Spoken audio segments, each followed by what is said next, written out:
Hello et bienvenue dans une nouvelle vidéo. Aujourd'hui, on va tester des nouveaux produits. Je vais donc tester pour la première fois avec vous 4 nouveaux produits teints, des produits assez luxe, enfin 2 particulièrement luxueux et 2 à prix un peu plus raisonnable mais qui ont beaucoup fait parler. J'ai donc le bronzer crémeux en stick de chez Rare Beauty. Dans la même marque, j'ai l'highlighter qui fait fureur depuis des mois maintenant.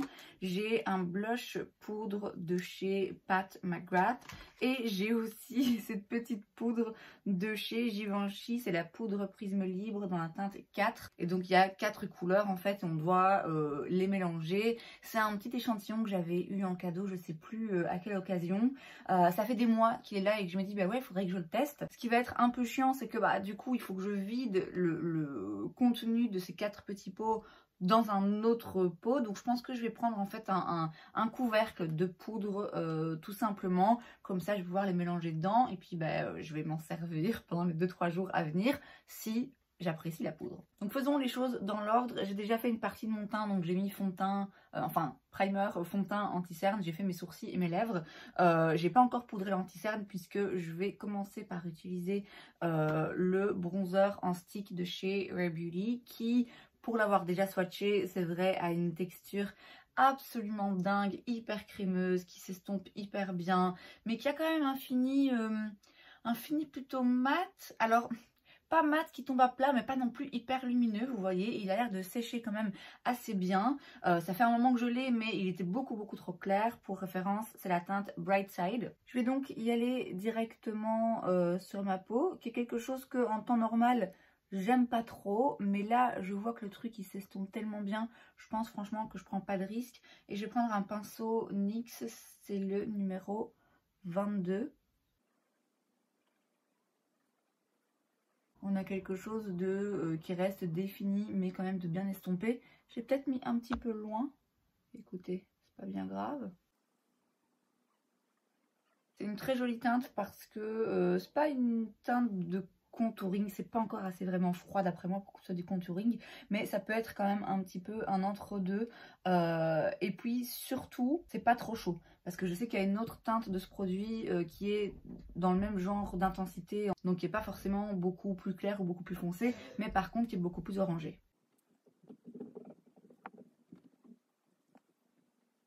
Donc je l'aime vraiment beaucoup, mais je dois bien vous avouer que je suis pas surprise. En fait, c'est pas un produit où je me dis waouh, c'est absolument dingue. Enfin si, je me le dis, mais je me l'étais déjà dit en fait, puisque je vous dis, je l'avais déjà swatché vite fait et j'avais tout de suite vu que la texture allait me plaire et que ça allait être en effet un produit très facile à utiliser.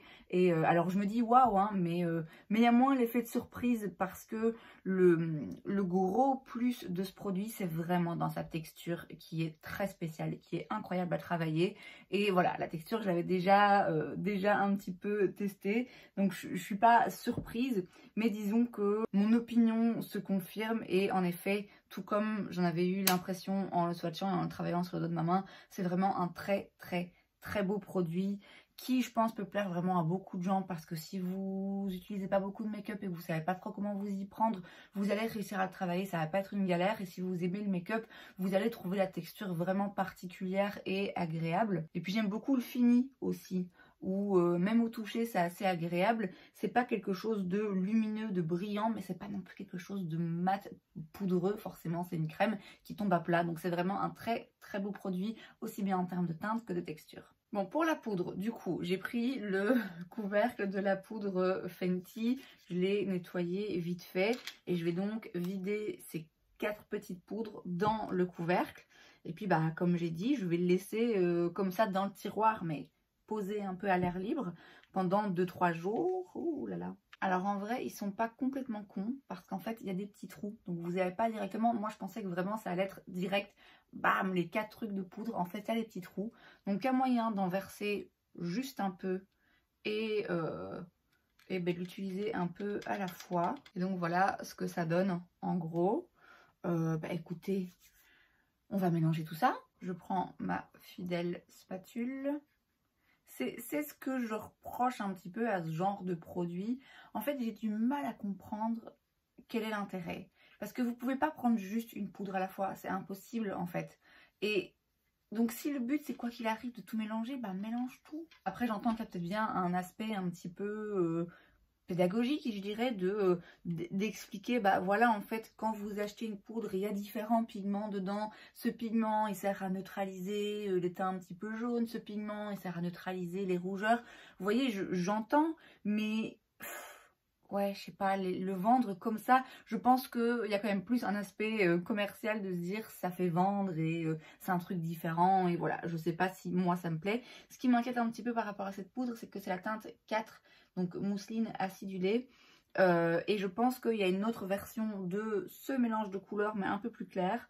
Parce que là, finalement, je sais pas si ça va être suffisamment clair. Écoutez, on va faire le test. Je vais replacer mon anti-cerne pour pas aller fixer des plis. Je prends ma houppette Linda Alberg et écoutez, j'essaye de continuer à prendre un petit peu tout et bien mélanger.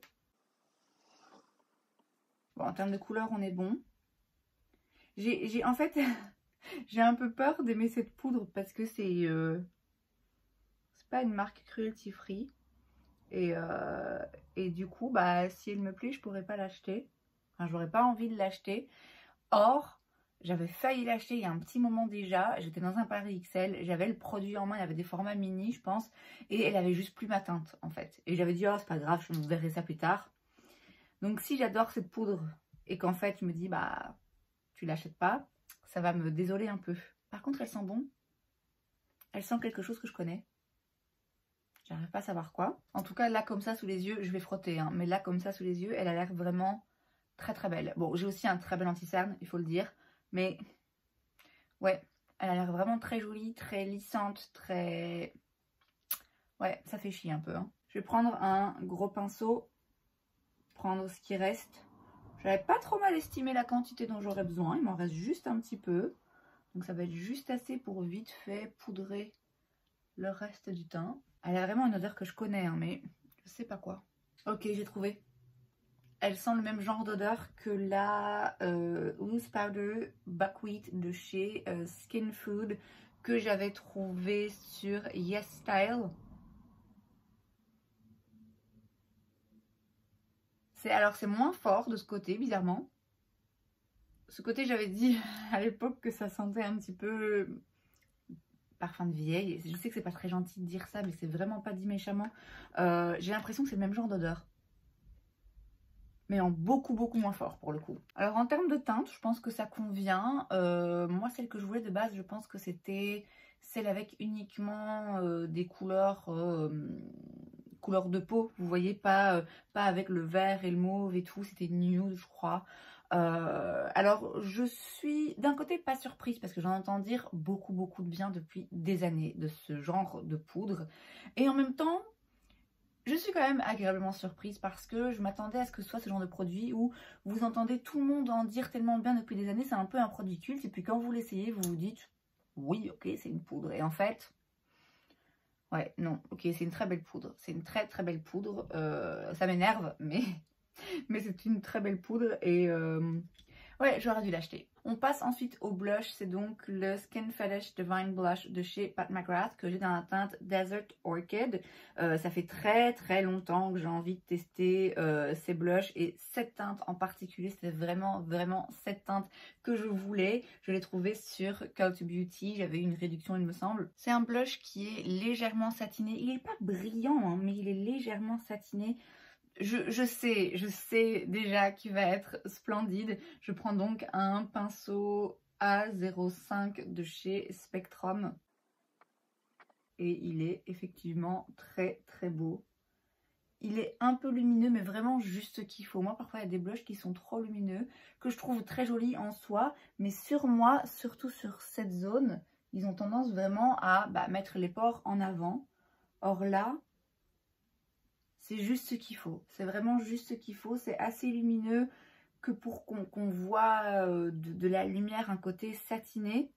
Mais en même temps, c'est pas non plus trop lumineux, trop brillant.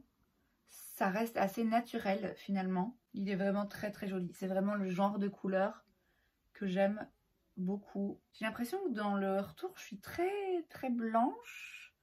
Je crois que j'ai un problème de lumière, entre la lumière et le fond et tout, ça fait un contraste bizarre. Après c'est vrai que le bronzer du coup il a un petit peu, il s'estompe très bien, mais c'est vrai que du coup il disparaît un petit peu, donc peut-être que je vais remettre un bronzer poudre par dessus comme j'ai poudré tout mon teint. Mais le blush vraiment vraiment splendide, aussi bien en termes de texture je vous dis que de couleur. C'est exactement la couleur que je pensais que ça allait être, hein. Je l'avais vu, j'en avais beaucoup entendu parler. Et alors en termes de texture, on sent vraiment qu'il glisse, il est soyeux. Voilà. Après, c'est cher le blush, hein, donc clairement, si c'était une texture, une poudre classique, je trouverais ça un petit peu fort de café. Mais c'est vrai que voilà, là pour le coup, c'est pas toujours le cas. Mais dans le cas de ce blush, on sent à la texture que c'est un produit luxe qui est bien travaillé quand même. Et on termine avec l'highlighter de chez Rare Beauty, que à chaque fois que je le vois, je me dis est-ce que j'aurais pas dû prendre la teinte qui est juste au-dessus, qui est un petit peu plus dorée, mais je pense qu'elle aurait été un peu trop foncée pour moi. Ici c'est la teinte la plus claire, hein, du coup je pense c'est la teinte Enlighten. Je vais donc prendre le pinceau M501 de chez Morphe. Et oui, c'est hyper intense. C'est effectivement un peu... Ouh purée, un peu clair. Je pensais pas que c'est clair, mais disons que... Moi j'aime bien les highlighters dorés, et que là, ouais, prendre celui qui est un petit peu plus doré, je pense que j'aurais préféré. Après celui-ci, il n'est pas non plus si blanc. Là j'avais l'impression que ça allait être très blanc, et en fait, ils sont bien dans le teint. Et finalement il n'y a que le côté lumineux qui ressort. Et le côté cast un peu blanc qu'on pourrait avoir, finalement, il n'est pas là. Donc ça, c'est quand même vraiment pas mal. Parce qu'au début, quand je l'ai appliqué, j'ai eu un peu peur que ça ressorte de trop. Mais finalement... ça se fond très très bien. Celui-ci peut-être du coup va mieux se fondre dans tous les make-up que je pourrais faire. Parce que l'autre je pense qu'il est quand même vraiment doré. Or celui-là, il n'est pas aussi doré, mais il n'est pas non plus blanc comme je pensais qu'il allait l'être en fait. Donc il est quand même vraiment, pour le coup, assez... pas universel pour toutes les carnations, mais universel moi pour à peu près tous les make-up que je voudrais faire en fait. Alors il est intense, hein. Il est intense, mais je trouve que il n'est pas non plus... Il y a des intenses parfois qui sont pas très jolies ou qui ont un côté un peu pailleté. Là, c'est pas le cas. Je trouve qu'il y a quand même moyen de le travailler en gardant vraiment un côté très lumineux, très joli. Mais pas... Alors oui, bon, c'est intense, mais c'est pas le genre d'intensité, comme je vous disais, pailleté ou métallique. C'est très beau. C'est vraiment très très beau. Et pour le coup...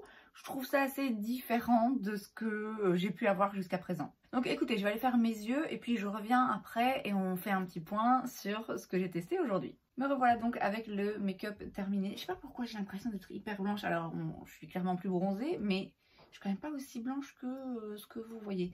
Bref, on va faire un petit point du coup sur les produits que j'ai testés aujourd'hui. Chez Rare Beauty, on avait donc le bronzer en stick dans la teinte Bright Side, que je trouve vraiment très bien. Je suis pas surprise, comme je vous l'ai dit, j'avais déjà testé un petit peu la texture et je voyais bien que ça allait très bien s'estomper et être très joli.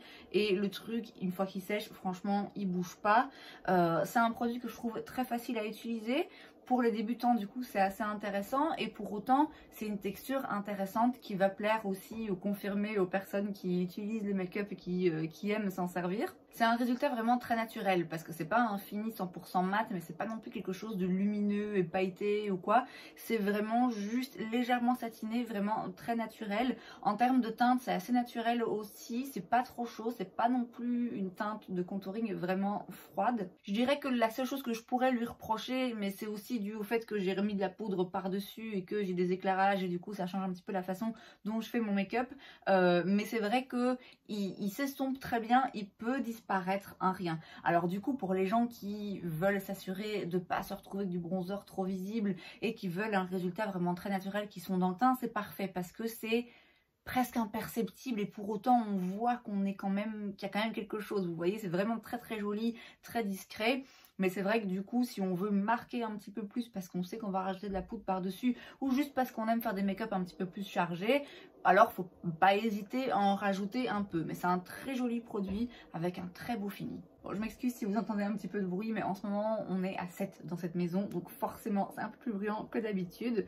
J'ai ensuite utilisé la poudre Prisme Libre de chez Givenchy.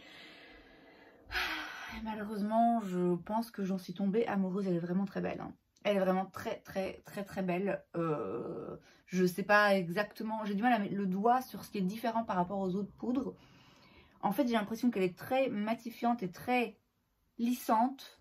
Et en même temps, il y a un rien de lumière. Mais c'est pas quelque chose de brillant, mais il y a de la luminosité dedans qui fait que c'est très beau. C'est très beau. Je suis... Je suis dépitée vraiment parce que j'ai failli l'acheter, j'étais à ça de l'acheter et elle n'était pas dans le magasin et j'aurais dû insister à ce moment-là. En fait, j'aurais dû me dire, allez, si tu la veux, va passer commande en ligne ou prends-la en grand format, puisque moi mon but c'est de prendre en petit format pour la tester parce qu'elle est quand même vraiment pas donnée cette poudre. Et ouais, là je suis dépitée. Alors je fais ce que je veux, hein. Je veux dire, clairement, hier j'ai mangé du gâteau, vous voyez, donc bon, si j'ai envie de faire des exceptions à la règle que je me suis imposée de pas acheter des produits cruelty free, je fais ce que je veux. Mais c'est vrai que c'est décevant parce que de base j'ai pas envie d'acheter ce genre de marque, mais merde. Pour le coup, ça fait partie de ces produits que tout le monde vante depuis des décennies pour une bonne raison. Ensuite, on a le blush Pat McGrath, le Desert Orchid, qui est absolument splendide. Pareil, je suis pas surprise. Il est peut-être, mais bon, j'ai de l'highlighter aussi. Il est peut-être un rien plus lumineux que ce que je pensais. Mais pour le coup, ça m'arrange parce que j'ai beaucoup de blush mat. Et donc, c'est vrai que ça change d'avoir des blushs où il y a un rien de satin à l'intérieur et que ça donne quelque chose d'un petit peu plus vivant. Alors, je sais qu'il y a pas mal de différentes teintes. Donc, je sais pas s'ils ont tous le même fini ou s'il y a des teintes qui sont plus mat ou plus lumineuses que d'autres. Ici, c'est vraiment un bon entre-deux, hein. C'est vraiment un bon entre-deux, mais je vous dis, il n'est pas à 100% mat. Il n'est pas non plus pailleté, hyper lumineux. Il est juste bien satiné et du coup, il donne vraiment quelque chose, un très beau résultat. La teinte, j'adore, mais voilà, j'ai pourchassé cette teinte pour une raison. Et enfin, l'highlighter de chez Rare Beauty. Je suis rassurée parce qu'au début, je m'étais dit, merde, en fait, j'aurais peut-être dû prendre la teinte qui était un rien plus foncé. Mais j'avais peur que ça soit trop foncé et trop doré. Et alors j'aime beaucoup les highlighters dorés, mais j'en ai déjà pas mal. J'ai des highlighters qui sont un petit peu plus blancs et un petit peu plus froids, mais du coup c'est parfois un petit peu difficile à utiliser, ou en tout cas ça va pas aller dans tous les make-up et ça va pas toujours m'aller. Parfois c'est un petit peu trop, justement trop blanc. Là, ce que j'apprécie, c'est que là comme ça j'ai l'impression qu'il est blanc, mais en réalité il se fond bien dans le teint et on garde que le côté lumineux sans avoir la coloration vraiment de la poudre. Et pour autant, c'est pas des paillettes non plus. Donc c'est vraiment un très joli produit, une texture très intéressante, un fini bon, lumineux, brillant, intense, mais très intéressant. C'est pas métallique, c'est pas pailleté, c'est juste très lumineux et très joli du coup sur la peau. Donc ça, je suis agréablement surprise. Alors je pensais bien que j'allais l'aimer parce que j'aime les highlighters qui sont intenses, j'aime ce qui brille, mais c'est vrai que Rare Beauty jusqu'à présent il y a quand même pas mal de produits. Voilà, moi perso c'est pas forcément mes préférés. Je trouve que parfois on en fait des caisses et oui bon voilà, c'est un chouette produit. Là vraiment je trouve qu'on a quelque chose que j'ai pas encore trouvé ailleurs. Je vais évidemment continuer de tester ces produits hein, et je vous en reparlerai à la fin du mois, mais je dois bien dire que pour le moment je suis amplement satisfaite. Je suis très contente de ces produits. Alors il y en a un qui était un échantillon, mais les autres, bon c'est pas des produits qui sont donnés, donc je suis d'autant plus contente de les apprécier. Là comme ça en première impression, j'ai que des tops. Et c'est donc tout pour cette vidéo, j'espère que ça vous a plu. Si c'est le cas, n'hésitez pas à laisser un like. Vous pouvez aussi vous abonner à ma chaîne parce que c'est gratuit, donc pourquoi pas. Et moi, je vous vois la prochaine fois. Bye!